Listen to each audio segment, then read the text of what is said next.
Hello all. Third day discharge చేస్తామని చెప్పారు కదా, ఇంకా సెలైన్ పెట్టింది అదంతా అయితే పైప్స్ అయితే రిమూవ్ చేసేసింది. ఇంకా కొంచెం బ్లడ్ క్లాట్ అయి ఉంటే బ్లడ్ వస్తుంటే దానికి ఇంకా ఇలా ప్లాస్టర్ వేసేసింది కాటన్ పెట్టేసి. నాకు ఇది తీసేసరికి చాలా రిలీఫ్గా అనిపించింది.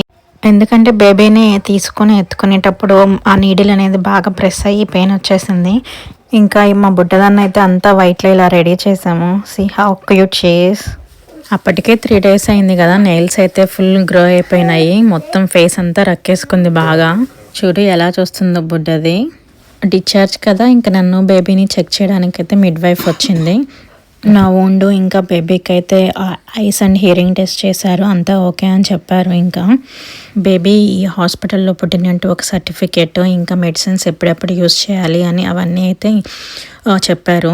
ఇంకా మా థింగ్స్ అన్నీ అయితే ప్యాక్ చేసుకుంటున్నాం, ఏమేమి తీసుకెళ్ళాము అని. అన్నీ తీసుకెళ్ళినవి అయితే కొన్ని అయితే యూజ్ అయ్యాయి, కొన్ని అయితే యూజ్ అవ్వలేదు. అంటే నేనే యూజ్ చేసుకోలేదు అనమాట, కొన్ని నాకు అవసరం పడలేదు. డిశ్చార్జ్ టైం అయితే మళ్ళీ చెప్తామన్నారు, ఇంక అందుకే నేను కూడా ఏమి రెడీ అవ్వలేదు.